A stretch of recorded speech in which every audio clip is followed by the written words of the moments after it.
اور اس طرح دونوں کے اندر تفریق ڈال دے، تو اس کے پاس اور منہ لے کر آیا، اس کے پاس اور منہ لے کر کے آیا۔ لوکی مینوں منہ آتے خول چڑھا کے مل دے نے، ویکھن نو کتنے مٹھے پیڑے کتنے دل دے دے۔ کتنے لوگ ہیں کہ جو معاشرے کے اندر کام ہی یہی کرتے ہیں، ویلے ٹگے، انہیں کوئی کام نہیں ہوتا، بس لوگوں کو لڑا رہے ہوتے ہیں، جھگڑے فساد، خاندان کے خاندان اجاڑ کے رکھ دیتے ہیں۔ حضرت عمر رضی اللہ تعالیٰ عنہ فرماتے ہیں کہ میں کسی سے پوچھوں نا کہ تو آج کل کیا کرتا ہے، وہ کہے کہ میں آج کل فارغ ہوتا ہوں، کہتے وہ شخص میری نظر سے گر جاتا ہے۔ فارغ نہ رہو، مومن فارغ نہیں ہوتا، ہر وقت کچھ نہ کچھ کر رہا ہوتا ہے۔ اپنے آپ کو مصروف رکھیں، با مقصد زندگی بنائیں، ایک لمحہ بھی بے مقصد نہ گزاریں۔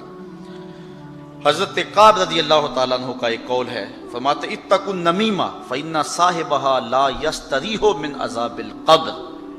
کہا چغل خوری سے بچ جانا، اس لیے کہ جو چغل خور ہے وہ عذاب قبر سے نجات نہیں پا سکتا ہے، وہ عذاب قبر میں ہی جو ہے مبتلا رہتا ہے۔ اگر کوئی شخص غیبت کرے کسی کی یا چغلی کرے تو اس کو روک دو، منع کر دو، کہا میرے سامنے نہ کر۔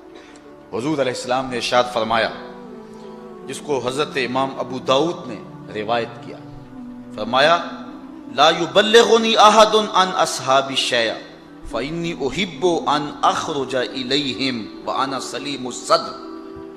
حضور نے فرمایا کہ میرے سامنے آ کر میرے صحابہ کی کوئی بات نہ کیا کرے، ان کی کوئی چغلی اور غیبت نہ کیا کرے میرے سامنے، اس لیے کہ میں اس بات کو پسند کرتا ہوں جب میں ان کے پاس جاؤں تو میرا سینہ ان کی طرف سے صاف ہو۔ ظاہر ہے کسی شخص کے بارے میں اگر کوئی غیبت کرے گا، کوئی چغلی کرے گا تو اس شخص کے بارے دل میں میل پیدا ہو جاتی ہے۔ انسان کمزور ہے نا، اگر میرے سامنے کوئی کسی کی بات کرے گا تو میرے دل میں اس کے لیے بات آ جائے گی، اور جب میں اس سے ملاقات کروں گا تو وہ بات ملاقات کے درمیان جو محبت کی گہرائی تھی اس میں رکاوٹ بن جائے گی۔ اس لیے جب بھی آپ کسی سے ملیں تو کسی مومن کے بارے میں اس کو غلط بات نہ بتائیں۔ اور آقا کریم علیہ السلام کا سینہ تو ویسے ہی صاف ہے، یہ جو کچھ حضور نے فرمایا ہے یہ حضور نے ہماری تربیت کے لیے فرمایا ہے۔ حضور کے سینے پر تو میل آ ہی نہیں سکتا نا، حضور کا سینہ تو جو ہے وہ اتنا مطہر ہے اور اتنا پاک ہے، اللہ اکبر، اور دل اتنا طاہر ہے۔ اعلیٰ حضرت نے حضور کے ایک ایک عضو پہ سلام کہا اور تذکرے کیے، لیکن جب حضور کے دل کی بات آئی تو اعلیٰ حضرت کہنے لگے اللہ اکبر، دل سمجھ سے برا مگر یوں کہوں غنچائے راز وحدت پہ لاکھوں سلام۔ اور ایک حدیث کے لفظ ہیں، حضور نے فرمایا الا اخبرکم بشرارکم، میں تمہیں خبر نہ دوں کہ تم میں سے سب سے شریر لوگ کون سے ہیں؟ قالوا بلا، صحابہ نے عرض کی کیوں نہیں حضور، آپ ارشاد فرمائیے۔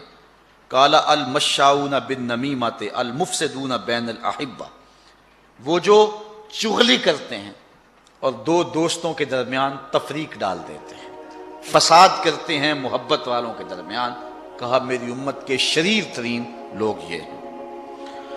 امام غزالی نے ایک بات لکھی ہے، آپ فرماتے ہیں غیبت کرنے والا، چغلی کرنے والا اگر چغلی سے توبہ کر لے، اگر توبہ کر لے چغلی سے، پھر بھی جنت میں سب سے آخر میں جائے گا۔ اگر اس نے چغلی سے توبہ کر لی تو پھر بھی جنت میں آخر میں جائے گا، اور اگر چغلی سے توبہ نہیں کی ہے پھر جہنم میں سب سے پہلے جائے گا۔ اب آپ اندازہ کر سکتے ہیں کہ یہ کتنا برا اور کتنا بڑا گناہ ہے۔ ایک حدیث میں آتا ہے کہ قیامت کے دن جب بندہ اللہ کے روبرو حاضر ہوگا تو اس کے نامہ مال میں کچھ بھی نہیں ہوگا، وہ دیکھے گا تو کچھ بھی نہیں، وہ کہے گا اینا صلاتی و سیامی و طاعتی، مالک میرے روزے کدھر گئے، میری نمازیں کدھر گئی، میرے نیک اعمال کدھر گئے؟ اللہ تعالیٰ ارشاد فرمائے گا ذہب اعمالک کلہ، تیری غیبتیں اور تیری چغلیاں تیرے سارے عمل کھا گئی، اب تیرے نامہ اعمال کے اندر کوئی عمل موجود نہیں ہے۔ کبائر میں سے چوتھا کبیرہ گناہ کسی پر لعنت کرنا ہے۔ کوئی کتنا بھی گناہ گار کیوں نہ ہو اس پر لعنت نہ کرو۔ حضور نبی رحمت صلی اللہ علیہ وآلہ وسلم نے ارشاد فرمایا لعن المؤمن کا قتل ہی، مومن پر لعنت کرنا ایسے ہی ہے جس طرح اس کو قتل کر دیا گیا، اتنا بڑا جرم ہے۔ اور بخاری مسلم دونوں میں روایت ہے، حضور فرمایا سباب المسلم فسوق و قتالہ کفر، مومن کو گالی دینا فسق ہے اور اس کو قتل کرنا کفر ہے۔ اور ایک روایت کے اندر ارشاد فرمایا لا ینبغی لصدیق ان یکون لعانا، کسی دوست کو یہ مناسب نہیں ہے کہ وہ دوست کو لعنت کرنے والا ہو۔ دوستی میں کمی بیشی ہو جاتی، میاں صاحب فرماتے یار یاراں دا گلا نہیں کرتے، اصل پریت جنہ دی، جب محبت ہو تو محبت میں اونچ نیچ ہوتی رہتی ہے، یہ نہیں ہے کہ تھوڑی سی بات آئی تو لعن تان شروع کر دی۔ لا ینبغی لصدیق ان یکون لعانا، کسی دوست اور کسی سچے کے لیے یہ مناسب نہیں ہے کہ وہ لعان ہو، وہ لعنت کرنے والا ہو۔ اور ایک حدیث میں آتا ہے جس کو امام ابو داؤد نے اپنی صحیح میں لکھا ہے کہ جب کوئی بندہ لعنت کرتا ہے تو وہ لعنت آسمان کی طرف جاتی ہے، آسمان کے دروازے بند پاتی ہے، پھر زمین کی طرف آتی ہے، زمین کے دروازے بند پاتی ہے، پھر جس پر لعنت کی گئی ہے اس کی طرف جاتی ہے، اگر وہ اس کا اہل ہے تو لعنت اس کو پہنچتی ہے، ورنہ لعنت پھر پلٹ کے جس نے لعنت کی ہے اس پہ آ کے گرتی۔ تو مت کسی پہ لعنت کریں۔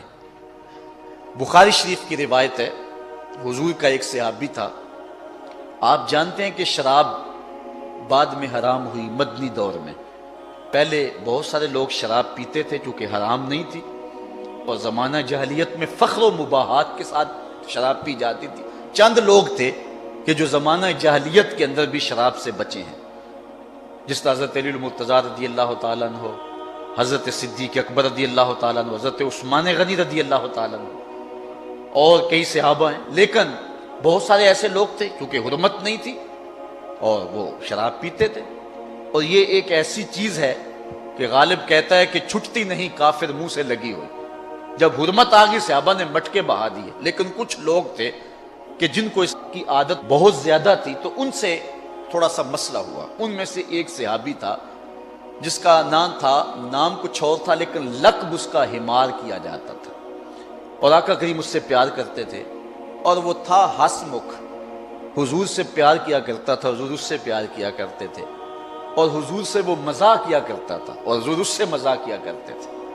اور جب آقا کبھی اداس ہوتے نا، صحابہ اس کو ڈھونڈ کے لے آتے، اور جو ہی وہ مسجد میں داخل ہوتا حضور دیکھ کے مسکرانے لگ جاتے، بڑا پیار کرتے۔ کبھی کبھی وہ یوں کرتا کہ مدینے کی منڈی میں چلا جاتا اور جو تازہ پھل آتا نا، نیا پھل، وہ خرید لیتا، حضور کی خدمت میں پیش کرتا، حضور اس تحفے کو قبول کرتے، خود کھاتے، صحابہ کو کھلاتے، اس کو دعا دیتے۔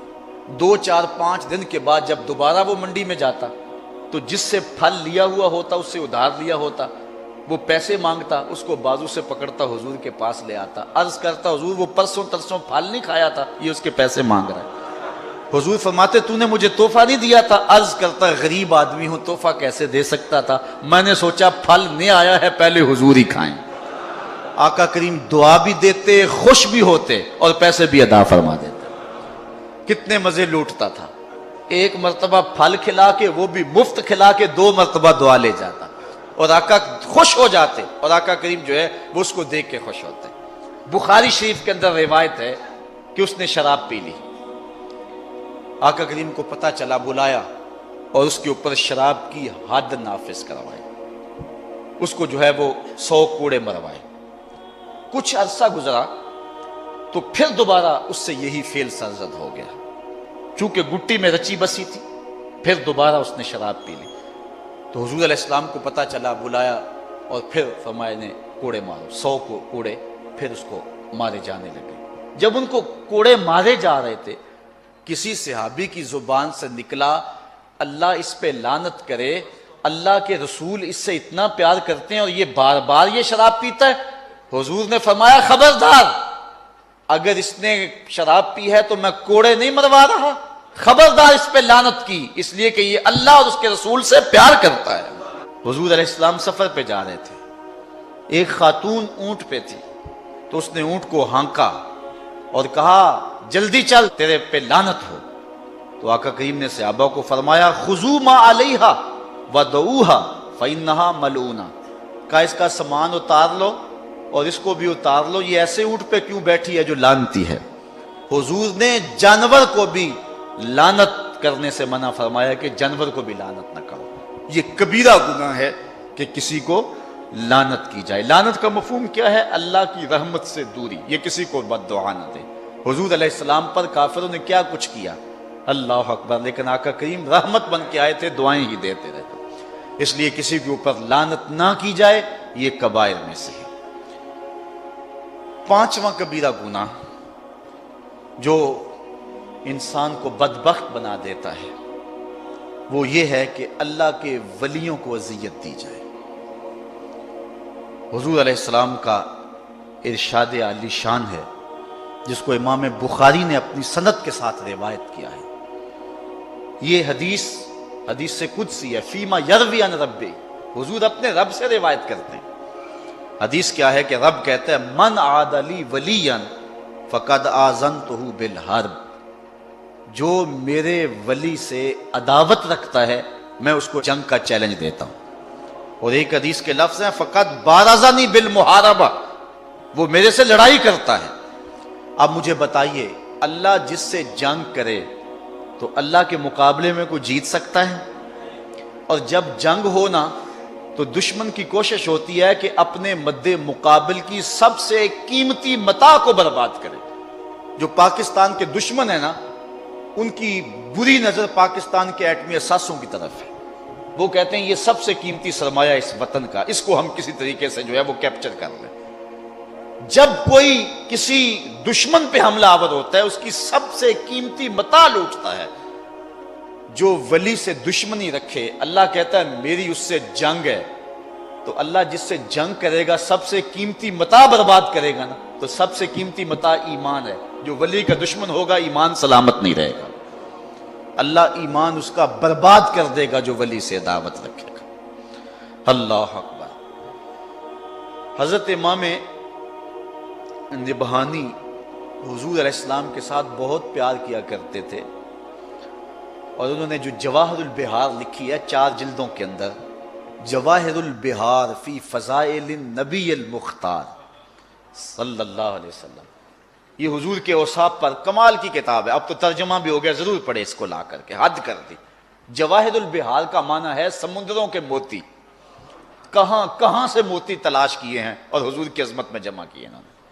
جب یہ کتاب لکھی امام نبہانی نے، تو اس کتاب کے لکھنے کے صلے میں امام نبہانی کو اللہ کے محبوب نے عالم بیداری میں اپنی زیارت نصیب فرمائی۔ اس کتاب کی قدر و منزلت کا آپ اندازہ کریں۔ امام نبہانی کی بیوی آپ کی خدمت کیا کرتی تھی، جب وہ کتاب لکھتے تو کوشش کرتی نے کوئی پریشانی نہ آنے دوں، عالم دین ہے، مصطفیٰ کی نوکری کر رہے ہیں، میں گھر کے معاملات میں تو انہیں پریشان نہ ہونے دوں۔ امام نبہانی کی بیوی نے یہ اہتمام کیا کہ میں خادم دین کی نوکری کروں گی۔ امام نبہانی کو تو جو صلہ ملنا تھا وہ ملا ہی، امام نبہانی کی بیوی کو کئی مرتبہ خواب میں حضور نے اپنی زیارت عطا فرمائی کہ تو میرے ایک نوکر کی نوکری کر رہی ہے۔ اللہ اکبر۔ ایک شخص تھا مدینے میں، اس کو روزانہ حضور کی زیارت ہوتی تھی۔ ایسے لوگ ہیں، حضرت ابو العباس المرسی فرماتے ہیں، آپ فرماتے ہیں کہ اگر آنکھ جھپکنے کی مدت بھی حضور میری نظروں سے اوجھل رہیں، ما عادت لی مسلمہ، میں اس گھڑی اپنے